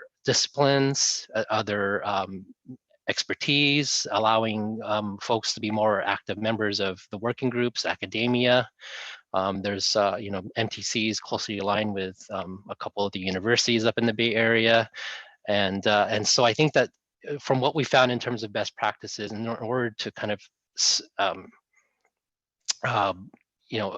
embrace that idea of information exchange, you really need to involve more folks. You need to potentially loosen up the agenda and create that environment where folks want to be involved and bring those items to the table and engage the right folks on different subject matter, because it's not necessarily everyone's going to be excited about every single item, but having that looseness to where when people are engaged on a specific project, they can choose to be involved with it. And again, part of the wrinkle with self-help taxes and our sales tax ordinances is that in LA and Orange County and a little bit in the Bay Area, is that there's funding that's driving these projects, and that's something that we sort of lost over the years. And Alex mentioned that 10 minutes ago when he was mentioning all these the CMAQ funds and all the other funds that used to drive the projects that at one point Sandtech and CTAC were really involved with, and that's something that we haven't had in a while. And and I think that's sort of important to note as we move forward, is how do we talk about and engage all of you on projects again. So that's sort of my not so short summary of the peer research that we've done to date. We did present this to our to the focus group a couple of weeks ago for their input as well. The other bit of outreach that we did was with folks that are involved in our working groups, including other working group coordinators. We have 20 working groups at Sandtech, at Sandag. You're 2 of the 20. Some odd. We reached out to some of those working group coordinators, and then we reached out to folks that present to you at both CTAC and Sandtech on a regular basis, as well as our transportation partners at Caltrans, who provide you monthly updates, as well as Robert and at North County, as well as our representatives at MTS, to kind of round out our partnership outreach. So again, CTAC and Sandtech are not alone. Our working groups at Sandag, there's a lot of them that are that have similar challenges to the ones that we've identified before in terms of engagement, attendance. Some groups are pretty locked in. They have to exist because they have to by legislation. But some of them are very similar to us, where we're engaged on projects and topics as they come. And when they're available, or when local agencies like yourselves bring them to the regional forum. But we, again, a lot of meetings. How do we streamline that? Offline, you're all involved with Caltrans and MTS and NTTD and Sandag on similar project development teams. How do we streamline that? Again, we put a lot of time and effort at Sandag in terms of putting these meetings together. How do we best use your precious time, valuable time when we do get together for these working groups? Again, I've talked about, a lot of the agenda items are not necessarily relevant, 100% of the time. How do we really, retool our working groups to make them more meaningful so that you are providing engagement and we're making the best use of your time? And the last one, again, this has come up at Santec, is that, since we're a regional forum, how do we get a regional answer out of you when, we bring 19 member agencies together? That's been a struggle, especially during our 90 minutes together. How do we do that in a meaningful way? Most of the time we're taking local agency input back, but not necessarily a unified regional answer to some of the questions that some of our staff are looking for when they come present to you. So these again are just some of the highlights of the input that we've got from some of our stakeholders, internal as well as our transportation partners. With that, maybe I'll take a few minutes for questions if anyone has any on these last two slides before I turn it back to Alex. Does anybody have any questions for Allison? Zubir? Yes, sure. Hey, Allison, thanks. It just in my mind, it reinforced what I thought it would be, that the exchange of information, and especially in today's, when Sandag wants to move with the big 5 moves and the smart intersections, it really is the research and all the development is happening in the private industry. Whether, I know the Fed is doing some work, but it really is the car manufacturers that are probably leading a lot of that. So it's very important that we need to understand what they are looking for, so we can start gearing our infrastructure and start thinking about the long term. What do we need to do or change in our intersections so we can be ready for that, that technology that comes. So the exchange of information is really, really important. And I also stress that it needs to be, now we're not involved in allocating money, especially the Santec I'm talking. We don't vote on money. It's no longer that. So it really needs to be a little bit more loose, more for us for me to present an issue that I had at the county that maybe somebody else dealt with it and we can share it together. So that's quite important for me to attend the Santec meeting. And lastly, Allison, you're right. Each one of us look at it from our own perspective of our agency. So it's almost like you got a big puzzle, and from each one of us, you get only one piece of the puzzles. So it's to you or to someone that to put the puzzles together. How does it fit this regionally? I can't tell you that because I don't think too much about what does the city of San Diego want or the city of Escondido. I know what the county wants. So the city of San Diego, Escondido tells you what they want, and it's up to you to put those two together to come out with the regional, pictures. So you see it fits in within our region. So those Great are a input. few comments I wanted to do. No, Subir, thank you. Great input. I know we want to run short on time, but I want to leave some more discussion at the end of the presentation. Are there any additional comments at this point? But no, great input, Subir, because this is kind of transition into kind of what you're learning, perfect transitioning. So you heard from Allison kind of the initial discovery efforts in terms of, what other agencies are doing, how we've been doing ourselves, and sort of the changing environment. But along the same lines, we also have to kind of, bring in our council, because, we're a designated working group. So we also kind of need to understand what are those bounds. So within that legal constraint, right, the Brown Act, there's a question of whether we can continue to have virtual meetings, because that can influence sort of the structure. But also this whole discussion, which he's kind of alluded to and Allison really kind of spoke to, is what we're finding out is, there's a difference between an advisory where an advisory is actually reporting directly to the TC or to the other tax. But then there's an opportunity to make sure that we meet kind of in balance that need to examining, what the industry is doing, what's the private industry doing through this sort of technical task force sort of structure. And we haven't defined that yet, but that's part of our legal review as well. But also keep in mind that, how do we thread through the discussions with legal in terms of, hey, we want to bring value not only to Sandag, but to, like you said, Subir, how do we bring value without crossing the lines with that conflict of interest component? So this slide essentially gets to, we're also kind of paralleling and examining those constraints as we proceed forward with the kind of consideration for possible recommendations. Next slide, Allison, real quick. So the other thing that we've done as well is kind of in order to kind of pivot to possible recommendations with the discovery, we're also examining, okay, so let's just get a foundational or baselining of what are those opportunities or discussion topics. And we've highlighted essentially sort of the existing sort of historical projects.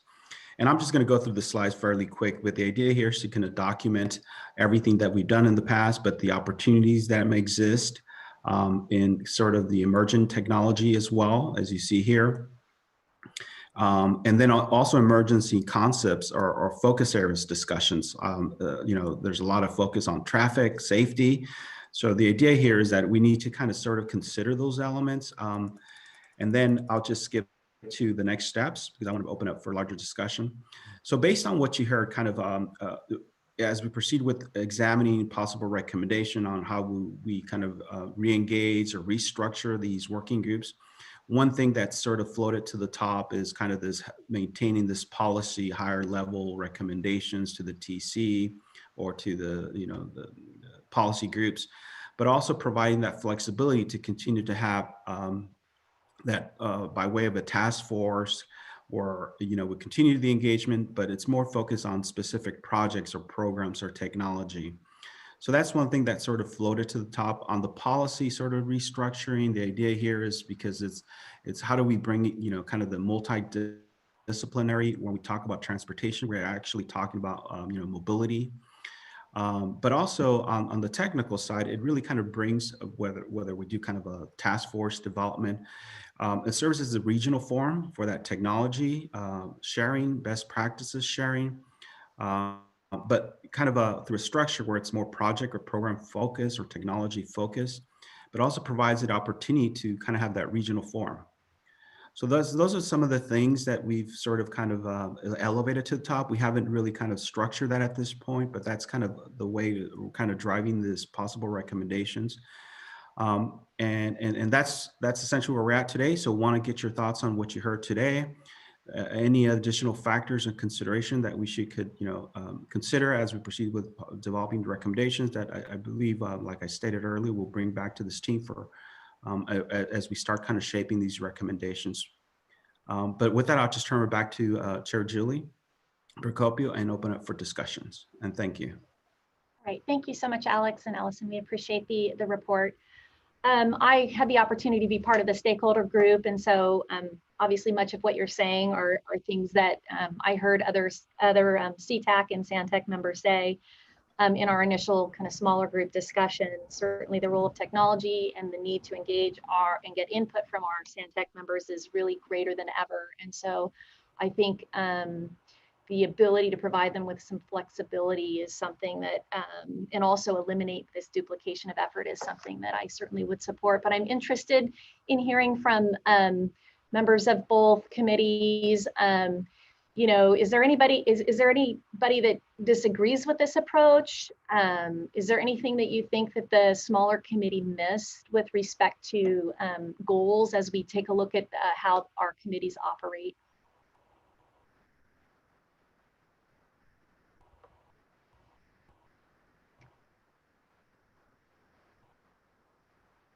I can't see if there's any hands up, but I don't see anybody. Sure, Julie. I don't see any hands raised at this point. Okay. So you're asking for consensus. This looks unanimous to me. Well, let's maintain the flexibility as part of this meeting because there was a lot of items that were discussed today. Allison and I are going to work on a sort of action items following this meeting, like the presentations, and we'll also open up this discussion item.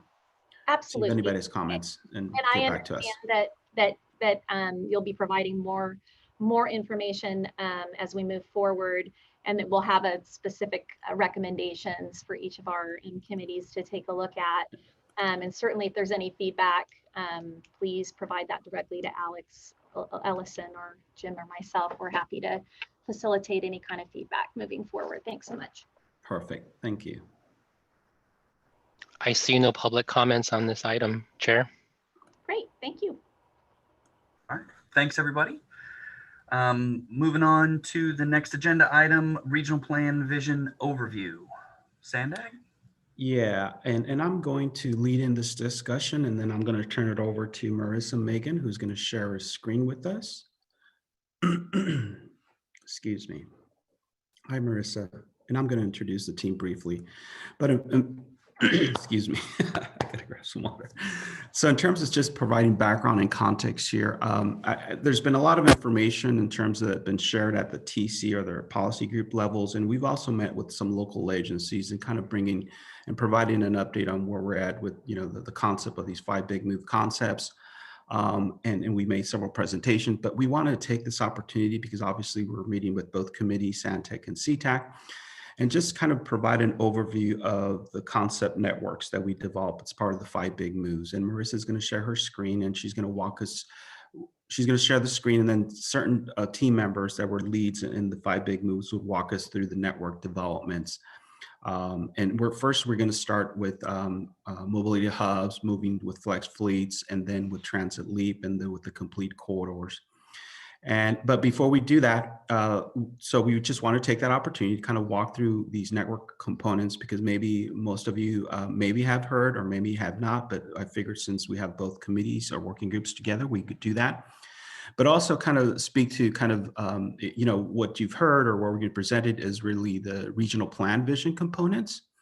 But there's a number of parallel activities by which you heard of them, you two today, that kind of gets into kind of the rolling up the sleeves and starting to implement those components. So you heard, for example, the development of concept operations to advance the next OS component through the SIS and the current management.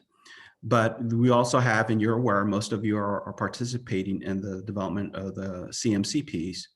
So the point here is that what you'll be hearing today was kind of the larger vision perspective, recognizing that there's a number of activities that have been undertaken to kind of roll up our sleeve to actually start implementing those components. After that, then we have a series of questions, and we'd like to open up to both working groups for any additional questions you might have, but also it's just a series of questions how to help us advance the implementation of these elements. With that, I'll turn it over to Marissa. Thanks, Alex. Thanks, Alex. Looks like my camera's doing funny things to my hair, so apologize for this virtual background nonsense. Have no choice but to use it today.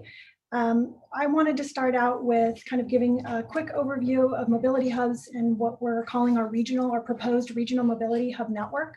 So the pink blobs that you see on the screen represent our 31 different regional mobility hubs that we've situated across the region, and they represent areas that have the highest concentration of transit leap services, flexible fleet services, and a lot of the supporting amenities. Like to think of these places as areas where much of the mobility magic is happening in the region. And so these areas account for 2 things: higher levels of regional trip making that account for both commute and non-commute trips, and then areas that are already exhibiting higher levels of short trip making, because there's real opportunities for both long haul trips and short trips to convert them to other more sustainable modes, non-single occupancy vehicle modes. And it's pretty amazing how many of our trips in our communities are under 3 miles. And a lot of these mobility hub areas account for those types of trips. We carried out a propensity analysis that was very data informed to help us situate these regional mobility hubs based on pop and employment density, community of concern coverage, levels of short trip making, just to name a few. And these blob boundaries are being used from a modeling perspective so that our travel demand model can use much smaller geographies within the blobs to account for all of the trip origins and destinations within and between all of the hubs and to other places within the region using various modes. But in no way are these boundaries restricting the areas that flexible fleet services that Crystal will talk about a little later, where those can travel. We're thinking of flexible fleets as, yes, being highly concentrated in these areas, but they can go into areas between and even beyond the mobility hubs. And I'll quickly turn on the Transit Leap layer just so that you can see that there are routes connecting hubs in between, intersecting the hubs. And then we even have our regional arterials and our adopted regional bike network. So all of these lines are cutting through the hubs, connecting them. There are opportunities to have multimodal streets. And there are areas, especially along the lines of the Transit Leap routes, where there may be stops in between hubs. And I like to use Chula Vista as a perfect example, where we have next-gen rapid lines that could have stops all along the way in between Otay Ranch and the western side of the city that are areas for TOD, for neighborhood level hubs where fleets can connect to and from, and where there could be supporting amenities like interactive travel kiosks and secure micromobility parking, to name a few. So that's kind of a high level overview of how we're thinking of hubs, just to kind of clarify that they are whole communities. And one other graphic that I'll pull up while I have the screen is just to show you kind of the potential reach of fleets that Crystal and I have worked on, in the sense that when we've carried out outreach with mobility providers and residents in the region, 10-minute connection times seem to be that maximum threshold for connecting to various Transit Leap services. So we've underlaid a 10-minute reach layer going to and from all of the proposed Transit Leap stops of all Transit Leap types, the commuter rail, the light rail, and the rapid. And you can see the layer in green shows that potential reach that the fleets may have that go in between and beyond the hubs. And I'll pull back up the map here, and then any one of the other move leads, if you need me to click on and off layers as you're speaking, I can do that. Sure, I'll dive into the flexible fleets, Marissa, since you are on the topic of hubs and flexible fleets. And so many of you are already aware of the 5 flexible fleet service types that we envision as part of the 2021 regional plan: micromobility, car share, ride hail, rideshare, microtransit, and last mile delivery. So if you click on each of these mobility hubs, you can actually see a list of the different suite of services, both transit services and the flexible fleet services that we deemed suitable for this type of mobility hub based on different land use characteristics, community characteristics, trip characteristics, and where we think each of these services will operate best. As part of the vision work, we've identified a few service models for flexible fleets, true opportunities for how we envision the flexible fleets operating. The first is what Marissa was alluding to, and she showed in that graphic, which are the connections to transit. So providing those, first, last 5+ mile connections to and from transit. And through our work, that 10-minute threshold seemed like a reasonable reach of flexible fleets. If we were to show you a map of flexible fleets, the entire county would essentially be covered in a color, because we envision flexible fleets operating everywhere in the region. There's opportunities for flexible fleets in all different contexts and areas in the region. Another service model related to the mobility hubs that we see as a prime opportunity for flexible fleets are to serve those short trips within mobility hubs. So trips that maybe are currently done by driving, but could easily be also met by using a micromobility mode or a NEV shuttle that operates within the community. And then lastly, outside of the mobility hub, flexible fleets, especially ride sharing and services like microtransit, are such a great opportunity to provide more mobility options in areas that are currently not readily served by transit, or where there's transit deserts today in the region, such as our tribal areas and our more rural and suburban areas. And so as part of, as we roll out the vision and shift from planning to implementation, there's sort of 3 different layers that will ensure the success of flexible fleet services. The first piece is the policy around how we envision each of these services operating, all electric services where possible, encouraging ride sharing. The infrastructure is another really important piece to ensure that flexible fleets can operate safely and efficiently, having dedicated and safe pickup and drop off areas, having electric vehicle charging and mobility hubs. And then the last piece, which is probably the most important in my opinion, are the partnerships. And we're not just meaning partnerships with the private sector, the mobility providers, but partnerships with cities, nonprofits, community-based organizations who also either currently today operate their services or are interested in bringing these services into their community, major employers, our tribal areas as well.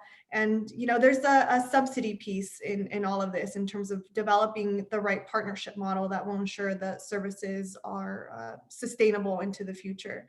And so there's a few ways that we've started integrating flexible fleet planning outside of the regional plan. Alex alluded to the CMCP process, which is sort of another avenue in which we're diving into the sort of flexible fleets that will work in different subregions. And we're also kicking off shortly a flexible fleet strategic plan that will sort of serve as an actionable roadmap for how we intend these flexible fleets to deploy in the next 5-10 years. So I'll stop there and let Transit Leap share a little bit more about the vision work, and then we'll take questions at the end. Great, thanks, Crystal. Hi, I'm Jennifer Williamson, and I'm a principal planner here at Sandag, and I am one of the co-leads for the Transit Leap segment of the regional vision.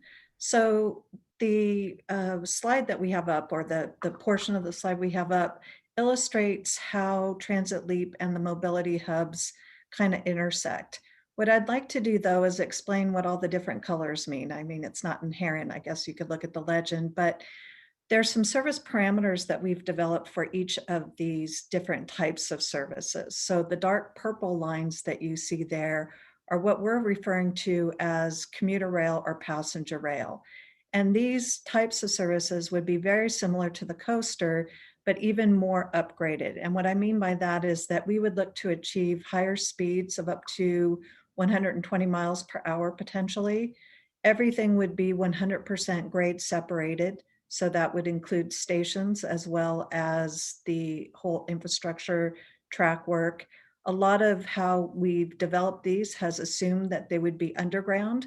So this is kind of our beginnings of our subway system, if you will, for the region. We have several lines that you'll see there. We have the coaster corridor that we are considering a passenger rail line, the Lausanne corridor, that would come down and come all the way through to downtown San Diego, where it terminates today. But in the future, it would terminate at the Convention Center. And so what we've identified for the coaster corridors, that there's a regional rail study going on today, and we'll be working through that rail study, but we've identified some significant trenching at major intersections to grade separate the coaster at those sites. We're looking at extensive headway improvements, so additional service frequencies, and then the addition of that station both at Gaslamp as well as the Convention Center. And then the next line that you'll see is kind of shares that same corridor down in the south, and it is what we like to refer to as the purple line. So the purple line is something that we've talked a lot about here at Sandag, and I know the jurisdictions are also very familiar with it. This line would operate from the border at CBX, or potentially it could go as far as Otay Mesa. But for now, we're showing it starting at CBX. It would continue up through the middle of Western Chula Vista National City, hitting those major population centers. And from there, it would divert from that line. We do what we're calling a branch, and we would take it up through the City Heights area and North Park, University Heights, and then continue it to the job centers at Mission Valley, Kearney Mesa, and Sorrento Valley, and it would terminate there. So that would be the general location where we could have some transfer activity between the coasters and the purple line. Then we have our east-west connection that comes out of El Cajon and traverses through the City Heights area. So it would traverse through the southern portion just south of I-8, and it would hit the SDSU, the existing station, and continue to City Heights, University Heights, North Park. Branches again to go both to our future central mobility hub as well as downtown San Diego. So I really want to outline these because these are kind of the backbone of our overall transit network and the newer services that we've identified. But our existing services, we've also are looking to improve those. So for the light rail lines, you know, we have the orange line, the blue line, we'll have Midcoast operating within the next year. And then we have the green line as well. All of those services would have an increase in the span of service. What we heard when we went out and talked to people is that, you know, if there's one thing that people want, it's more service. So they may not want a new routing, they may not want to change, they may be perfectly happy with the light rail service that they currently utilize, but they need it to operate much longer service. So we're looking at up to 20 hours a day on our major corridors, and that would be especially the blue line and the orange line, and then the Sprinter line as well would need to have some additional service on its corridor. The third portion of the Transit Leap component is our next generation rapid. You might all be pretty familiar with our rapid services that we have out there today. The ones that people seem to know the most about are our I-15 service that operates in the managed lanes, the Mid-City Rapid service that crosses through El Cajon Boulevard and kind of connects SDSU with downtown San Diego. And then we have our South Bay Rapid service. So we've learned a lot from implementing those services, and we've also learned what we want to improve on. So the next generation rapid services, we realized that, you know, TSP and operating in the regular lanes of travel aren't necessarily the best way to do these rapid routes. So we've identified several of these routes that we really think would need to be in their own travel lane or in a shared travel lane with a carpool or a shared utility or shared vehicle of some sort. So they would get a much higher level of priority. We've also talked, and I think you've heard this consensus, is that we need some adaptive signal control throughout this region so that we get better progression on these major corridors where we have transit. TSP isn't really doing it as well as it has maybe when it first started. So we really want to look at how we can utilize that for better service on our next generation rapid service. There's also several more routes than what have been previously identified in the regional plan. In the 2019 plan, we've updated that and included some additional services as well. So you'll see those on this map. And then finally, you know, it's not shown on this map. If I could jump in here, I'm sorry to interrupt, but it sounds like we have a hard stop for our meeting, 11:30. And unfortunately, I have a ton of questions. I'm sure that others from the committee also have questions. Okay. So I'm going to ask Alex if he can put this on our agenda again for January so that the committee members can have an opportunity to have a discussion about it. We appreciate the presentation, but it sounds like we might be running out of time. Is that correct, Alex? Yeah, likely because licensing. So, but yes, but great presentation. Obviously, there's a lot of more details as you've seen, and I'll add this to our agenda. And maybe I'll start with mine or ask questions for the team that you just heard from, and then I'll proceed with the complete quarters element because obviously we didn't get to that. Absolutely. Okay, fantastic. And I'll schedule you guys early in the agenda so you guys could have the opportunity to answer questions. Great. Thank you, Jennifer, Crystal, and Marissa. This is an important item. So our next meeting is scheduled for January 7th. The next Santec meeting is scheduled for January 25th. And with that, since we're out of time, I'll adjourn. Looking forward. I hope you all have a happy holiday and looking forward to seeing you all next month. Take care. Thank you. Thank you.